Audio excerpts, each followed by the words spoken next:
Ya, sebelumnya teman-teman jangan lupa di subscribe, kemudian nyalakan lonceng notifikasinya, dan jangan lupa juga di like, di share, atau bisa juga di komen. Terima kasih. Halo semuanya, ya kita berjumpa kembali.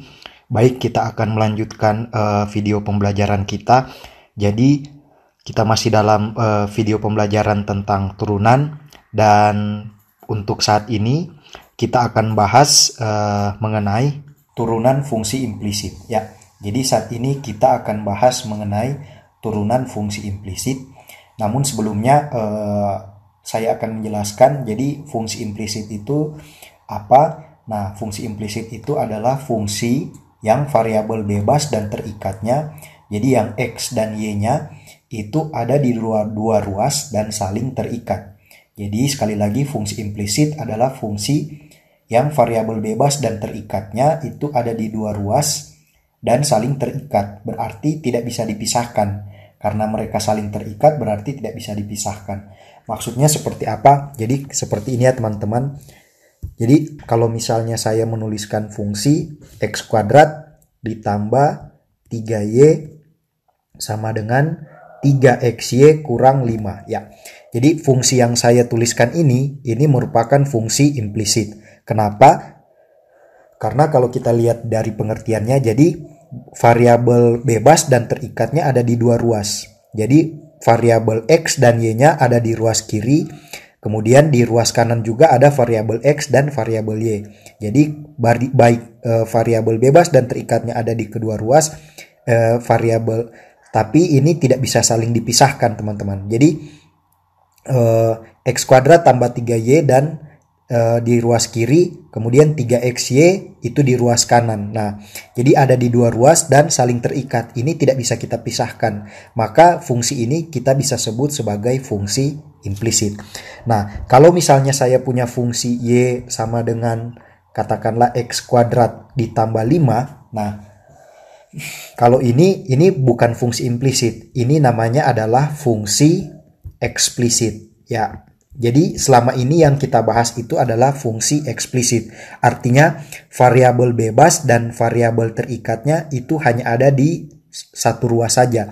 Jadi yang variabel terikatnya y ada di ruas kiri, variabel bebasnya x itu ada di ruas kanan. Nah, sementara kalau fungsi implisit, baik variabel bebas maupun terikatnya itu ada di kedua ruas. Jadi di ruas kiri ada variabel x dan y, di ruas kanan juga ada variabel x dan variabel y.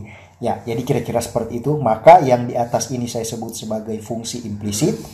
Tidak bisa kita pisahkan, y di kiri dan x di kanan itu sulit untuk kita pisahkan. Dan fungsi yang di bawah ini itu adalah fungsi eksplisit. Artinya kita bisa pisahkan variabel terikatnya di kiri, variabel bebasnya di kanan. Ya, kira-kira seperti itu teman-teman, perbedaan antara fungsi implisit dan fungsi eksplisit. Nah, sekarang kita akan masuk pada bagaimana turunan atau diferensial dari fungsi implisit. Nah, untuk membahas mengenai bagaimana kalau kita ingin menurunkan fungsi implisit atau kita ingin mencari turunannya, maka langsung saja ke contoh soal ya teman-teman. Baik, jadi ini contoh soal yang pertama. Jadi misalnya saya punya fungsi x pangkat 3 ditambah y pangkat 3 sama dengan 6xy. Ya, jadi ini merupakan fungsi implisit. Jadi saya rasa cukup mudah bagi kita untuk mengenali mana fungsi implisit dan mana fungsi eksplisit.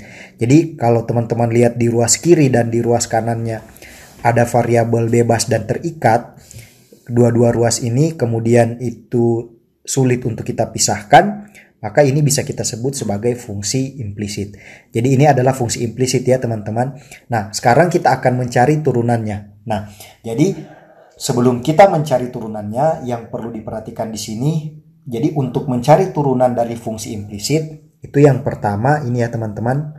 Jadi untuk variabel x itu kita langsung saja kita turunkan, tapi untuk variabel y, kemudian untuk variabel y itu kita gunakan kita gunakan aturan rantai ya. Aturan rantai. Jadi kalau untuk variabel X kita bisa langsung turunkan. Kalau untuk variabel Y itu kita gunakan aturan rantai. Nah, jadi untuk aturan rantai silakan teman-teman bagi yang belum menonton silakan ditonton video saya mengenai bagaimana menurunkan sebuah fungsi dengan menggunakan aturan rantai supaya kita bisa lebih mudah memahami turunan dari fungsi implisit yang nanti akan saya jelaskan ya.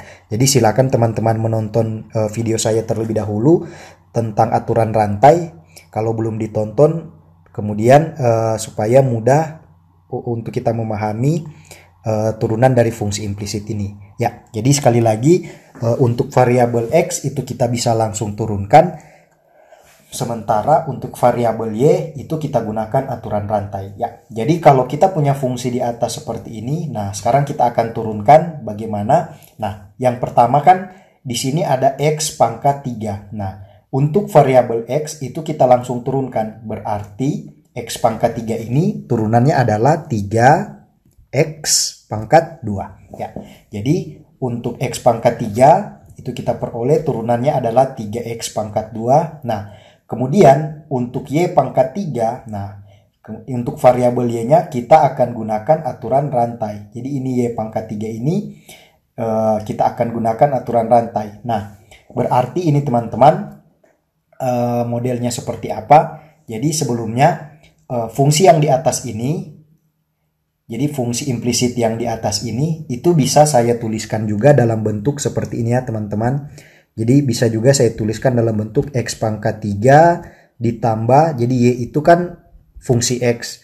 Jadi Fx pangkat 3 ditambah, jadi ini sama dengan 6X kali Fx ya. Jadi fungsi X pangkat 3 ditambah Y pangkat 3 sama dengan 6XY, juga bisa saya tuliskan X pangkat 3 ditambah, kemudian Y itu saya ganti dengan Fx dipangkatkan 3 ditambah sama dengan 6X dikali dengan, jadi Y ini saya ganti dengan Fx ya. Jadi ini saya tuliskan bentuknya seperti ini. Nah, kemudian kita akan turunkan Y pangkat 3 itu kan sama dengan Fx dipangkatkan 3. Jadi ini juga merupakan sebuah fungsi yang dipangkatkan 3 ya. Makanya untuk menurunkan fungsi ini itu kita gunakan aturan rantai. Nah, supaya lebih jelas ini saya kasih analoginya ya teman-teman. Jadi Fx dipangkatkan 3 itu saya analogikan misalnya dengan katakanlah ada sebuah fungsi 3x kuadrat kurang 5 dipangkatkan 3 ya. Jadi Fx pangkat 3 itu saya analogikan dengan 3x kuadrat kurang 5 dipangkatkan 3. Jadi Fx ini itu saya analogikan dengan 3x kuadrat kurang 5 kemudian dipangkatkan 3, ini juga dipangkatkan 3. Nah, untuk menurunkan ini 3x kuadrat kurang 5 dipangkatkan 3, tentu saja kita akan menggunakan aturan rantai ya teman-teman. Nah, jadi kalau kita menggunakan aturan rantai untuk menurunkan fungsi ini, berarti ini kita misalkan, jadi saya tuliskan dy dx itu sama dengan dy du dikali dengan du dx ya. Itu aturan rantainya ya teman-teman. Jadi dy du dikali dengan du dx. Nah, kalau kita misalkan ini sebagai u, maka du dx-nya itu adalah, jadi kalau ini kita misalkan sebagai u, maka du dx-nya itu adalah 6x ya. Jadi ini sama dengan, jadi ini adalah du dx-nya itu adalah 6x. Jadi kita misalkan dulu 3x kuadrat kurang 5 itu sama dengan u, maka du dx-nya adalah 6x. Kemudian maka ini berarti jadi u pangkat 3 ya teman-teman. Jadi ini berarti jadi u pangkat 3, maka dy du-nya adalah 3u pangkat 2. Berarti ini saya tuliskan 3u pangkat 2. Maka turunan dari 3x kuadrat kurang 5 dipangkatkan 3 itu adalah 3 dikali 6, berarti ini 18x u pangkat 2. Atau sama dengan 18x dikali dengan 3x kuadrat kurang 5 dipangkatkan 2. Ya, jadi itu turunannya. Maka di sini kita lihat bahwa cara yang sama kita akan gunakan untuk ini. Jadi analoginya, cara penyelesaian turunan dengan aturan rantai untuk fungsi yang ini, itu kita bisa analogikan juga dengan ini. Bisa ya teman-teman. Jadi kalau ini kita juga bisa terapkan dy dx, berarti ini dy dx sama dengan ya kira-kira seperti itu, dy du dikali dengan du dx ya. Jadi rumus yang sama. Nah, jadi kita misalkan dulu yang di dalam ini, kita misalkan dulu fx ini berarti sebagai u ya, berarti turunan dari fx itu adalah, jadi du dx-nya itu adalah f aksen x ya. Jadi du dx-nya adalah f aksen x. Kemudian kalau yang di sini tadi u pangkat 3, berarti di sini jadi fx pangkat 3. Berarti turunannya adalah 3 fx pangkat 2 ya. Berarti ini sama dengan 3 kali fx dipangkatkan 2. Maka turunannya adalah 3 fx pangkat 2 dikali dengan f aksen x ya. Jadi cara yang kita gunakan untuk menyelesaikan turunan yang ini, 3x kuadrat kurang 5 dipangkatkan 3, itu cara yang sama kita gunakan untuk menurunkan yang fungsi ini. Jadi analoginya seperti itu. Kita menggunakan aturan rantai ya. Berarti ini turunannya adalah 3 kali fx kuadrat dikali dengan f aksen x. Atau bisa saya tuliskan 3 dikali dengan y kuadrat. Kita tahu fx itu adalah y, kemudian dikali dengan y aksen.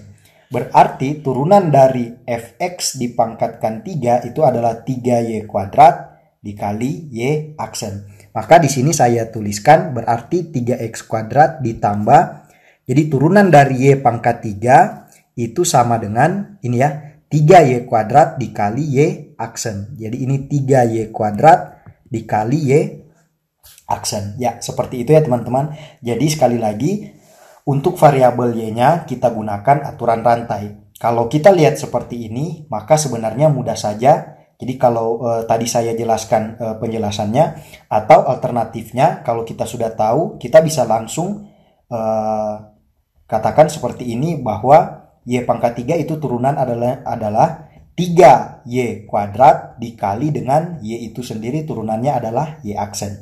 Sekali lagi, kalau kita ingin langsung, kita juga bisa melihat bahwa y pangkat 3 turunannya adalah 3y kuadrat dikali dengan turunan dari y berarti y aksen ya. Kira-kira seperti itu ya teman-teman. Jadi kalau kita punya fungsi y pangkat 4, maka turunannya adalah 4y.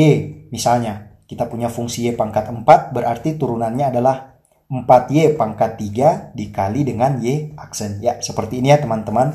Baik, kita lanjut saja sama dengan, nah sekarang ini 6xy. Bagaimana dengan turunan dari 6xy? Nah, kalau untuk turunan dari 6xy, jadi 6xy. Ini kan sebenarnya terdiri dari dua fungsi, di mana fx itu sama dengan 6x dan gx itu sama dengan y. Sekali lagi, 6xy itu adalah hasil perkalian 6x dan y. Jadi fx-nya 6x, gx-nya itu adalah y.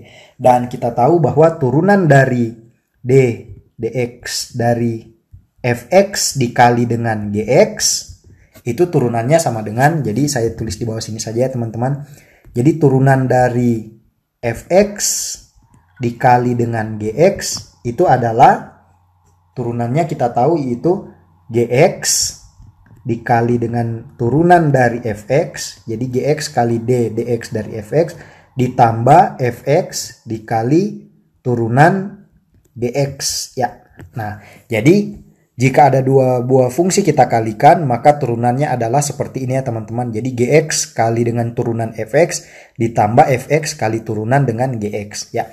Jadi kalau 6xy, jadi saya tuliskan lagi di bawah, jadi kalau 6xy maka turunannya adalah, berarti dalam hal ini 6x itu adalah fx dan y itu adalah gx, berarti turunannya adalah gx, berarti ini y dikali dengan dx dari fx, itu adalah turunan dari 6x itu adalah 6, kemudian ditambah dengan fx, berarti 6x dikali dengan turunan dari y. Nah, turunan dari y itu mirip dengan cara yang kita gunakan untuk menurunkan yang ini ya teman-teman, Y pangkat 3. Sekali lagi saya jelaskan, kalau Y pangkat 3 berarti turunannya adalah 3Y kuadrat dikali dengan Y aksen. Jadi cara yang paling cepat seperti itu. Sekali lagi, Y pangkat 3 turunannya adalah 3Y kuadrat dikali Y aksen. Berarti kalau Y turunannya adalah, pertama kita turunkan dulu Y, berarti Y turunannya adalah 1 kan. 1 dikali dengan Y aksen. Berarti turunannya ini adalah 1 dikali dengan Y aksen. Ya, kira-kira seperti itu ya teman-teman. Jadi kalau Y turunannya adalah 1 dikali dengan Y aksen. Maka ini turunan dari 6XY saya bisa tuliskan 6Y ditambah 6XY aksen. Ya, kira-kira seperti itu. Jadi 6Y ditambah 6X kali Y aksen. Maka ini turunannya adalah 6Y ditambah 6XY aksen. Yang ini ya teman-teman. Jadi 6Y ditambah 6XY aksen. Ya, kira-kira seperti itu. Nah, kalau sudah seperti ini, kemudian kita kelompokkan ya. Berarti di sini 3Y kuadrat Y aksen. Kemudian dikurang dengan 6XY aksen. Sama dengan, jadi yang Y aksen itu kita taruh di ruas kiri, kemudian yang tidak ada Y aksen kita taruh di ruas kanan. Berarti 3Y kuadrat Y aksen kurang 6X Y aksen, maka di sini 6Y kemudian kurang 3X kuadrat. Ya, oke. Nah, kalau kita lihat ini, kalau kita bagi semua dengan 3, maka hasilnya di sini adalah Y kuadrat Y aksen, kemudian kurang 2X Y aksen. Jadi kita bagi semuanya dengan 3, ini Y kuadrat. Jadi sehingga hasilnya adalah Y kuadrat Y aksen kurang 2X Y aksen sama dengan 2Y kurang X kuadrat. Ya, kira-kira seperti itu. Kemudian kita tuliskan Y aksen itu adalah Y kuadrat kurang 2X. Jadi yang di atas ini itu saya ganti penulisannya seperti ini. Sama ya teman-teman. Jadi Y aksen dalam kurung Y kuadrat kurang 2X sama dengan 2Y kurang X kuadrat. Maka di sini Y aksen itu sama dengan 2Y kurang X kuadrat per Y kuadrat kurang 2X. Ya, jadi turunan dari X pangkat 3 tambah Y pangkat 3 sama dengan 6XY. Turunannya adalah Y aksen. Jadi yang kita akan cari Y aksennya ya teman-teman, turunannya. Jadi Y aksen itu sama dengan 2Y kurang X kuadrat per Y kuadrat kurang 2X. Ya, jadi seperti itu teman-teman. Nah, jadi seperti inilah cara untuk menyelesaikan turunan dari fungsi implisit. Ya, mudah-mudahan bisa dipahami. Sekali lagi saya tekankan, jadi kalau kita punya variabel X, kita langsung turunkan saja. Kalau untuk variabel Y, kita gunakan aturan rantai seperti yang saya jelaskan tadi.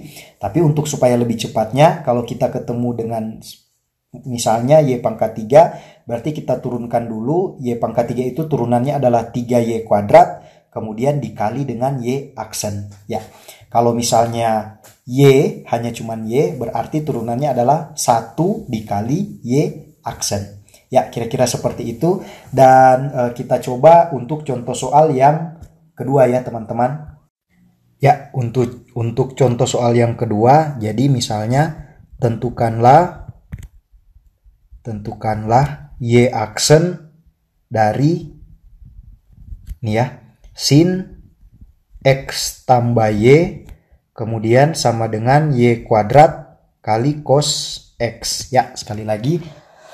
Sekarang kita akan menurunkan sebuah fungsi. Jadi ini fungsi, pasti ini fungsi implisit ya teman-teman. Dari sin X tambah Y sama dengan Y kuadrat cos X. Ya, sekali lagi ini akan kita turunkan. Nah, kemudian di sini kita lihat untuk sin X tambah Y. Jadi kalau fungsinya sin X, turunannya adalah cos X. Tapi kalau sin X tambah Y, nah maka tidak serta-merta turunannya adalah cos X tambah Y ya.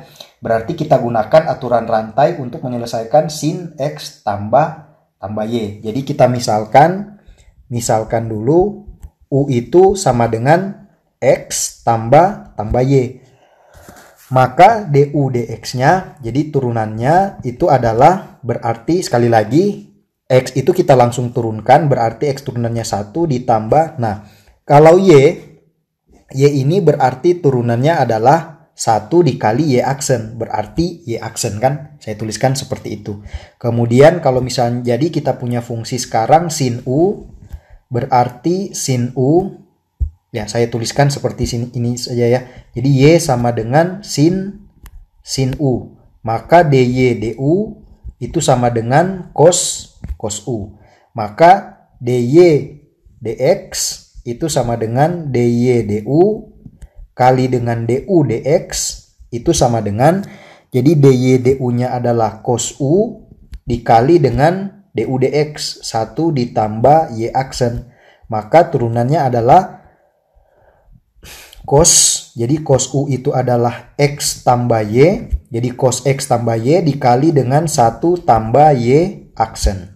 Jadi turunan dari sin x tambah y itu adalah cos x tambah y dikali dengan 1 tambah y aksen. Berarti di sini saya tuliskan turunan dari sin x tambah y itu adalah cos x tambah y dikali dengan 1 tambah y aksen. Sama dengan, nah sekarang kita akan menurunkan y kuadrat cos x. Nah y kuadrat cos x berarti ini adalah fx dikali dengan gx, di mana fx-nya adalah y kuadrat dan gx-nya adalah cos x. Berarti turunannya saya tulis di sini saja ya, berarti d dx dari y kuadrat cos x itu sama dengan, berarti ini adalah gx dikali dengan d dx fx, kemudian ditambah dengan fx dikali dengan d dx dari gx. Ini rumusnya ya. Jadi gx dikali turunan fx ditambah fx kali turunan gx. Maka sama dengan, berarti gx-nya itu adalah cos x. Saya tuliskan di sini cos x dikali dengan fx. Cos x dikali dengan turunan dari fx. Nah, turunan dari y kuadrat itu berarti 2y dikali dengan y aksen ya. Jadi cara cepatnya seperti itu teman-teman. Jadi y kuadrat itu turunannya adalah 2y dikali dengan y aksen ditambah dengan fx, berarti y kuadrat dikali dengan turunan dari cos x. Turunan dari cos x itu adalah min sin x ya. Kira-kira seperti itu. Berarti ini hasilnya adalah cos x kemudian dikali dengan 2y y aksen, itu ini jadi kurang y kuadrat sin x. Maka turunan dari ini teman-teman, y kuadrat cos x itu bisa saya tuliskan ini ya, cos x kali dengan 2y y aksen. Jadi ini bisa saya tuliskan 2y y aksen cos x kurang ya kan y kuadrat sin x, y kuadrat sin x ya, kira-kira seperti itu. Kemudian di sini ini saya uraikan terlebih dulu ya teman-teman. Jadi cos x tambah y dikali dengan 1 tambah y aksen, berarti ini hasilnya adalah cos x tambah y dikali dengan y aksen, kemudian ini cos x tambah y ya, kira-kira seperti itu.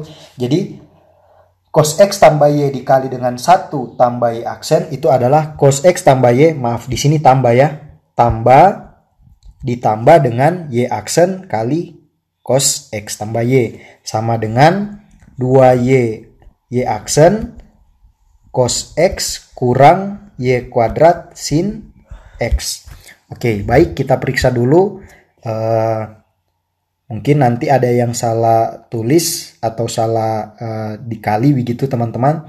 Udah ya, sudah betul ya. Oke, baik. Jadi kita lanjut saja. Kemudian kita kelompokkan yang y aksen yang ada y aksen kita taruh di ruas kiri, yang tidak ada kita taruh di ruas kanan.